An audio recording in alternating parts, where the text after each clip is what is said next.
যায় না ধরবে মামলা, এই যে মামলা দিতেছে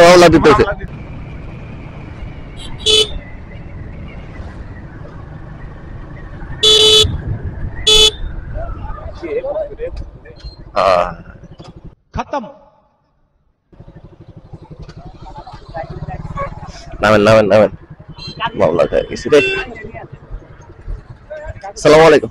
জি হ্যাঁ, গাড়ি তো নতুন গাড়ি, ড্রাইভিং লাইসেন্স আছে। জি ওঠেন।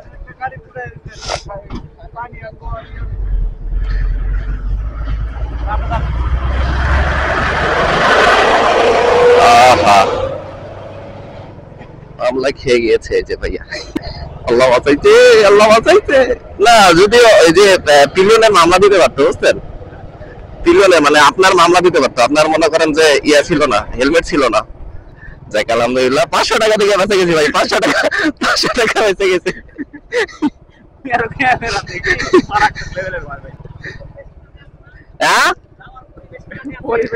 আপনার কি নতুন গাড়ি পুরাতন গাড়ি তো মনে হচ্ছে?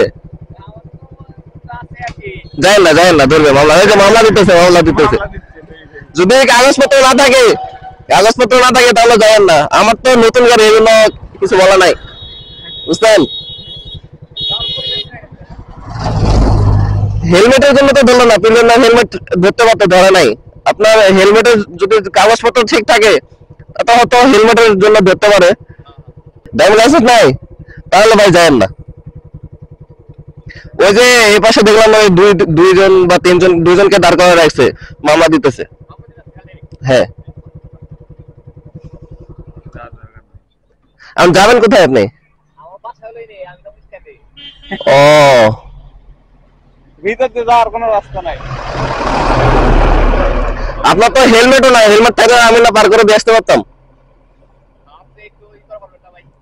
আমার তো হেলমেট নাই, পিলিয়নের হেলমেট লাগবে। অন্য কোনো রাস্তা নাই? সামনে পুলিশ? হ্যাঁ আচ্ছা তো ওই পাশ দিয়ে আসতে, ওখানে ধরা নাই আপনাকে? ওখানে ধরছে, মানে কি বলছে? মামলা দিচ্ছে। আমরা তো এমনি ঘুরতে বেরিয়েছি, সমস্যা নাই, এমনিতেও 30 কিলো ঘুরতাম। হ্যাঁ একদম যায় গোড়ায় উঠবো, গোড়ায় বাজারে উঠবো। আবার পুলিশ সামনে শালা তো এটি ছেড়ে দিল। যদিও আমার ড্রাইভিং লাইসেন্স আছে, গাড়ি তো নতুন গাড়ি, এই জন্য কিছু হয় না। তো সমস্যা হচ্ছে ওর ইয়া নাই, হেলমেট নাই, এই জন্য রিস্ক নিতে যাচ্ছি না। যে কোনো সময় দাম করে পিলিয়নের হেলমেটের মামলা দিতেই পারে। চলেন সামনে গিয়ে এদিক দিয়ে ঢুকবো, আর নয়তো এন থেকেই যাই। তো এই রাস্তাতে ঘুরি, চলেন, ঘুরতে পেরেছি ঘুরি।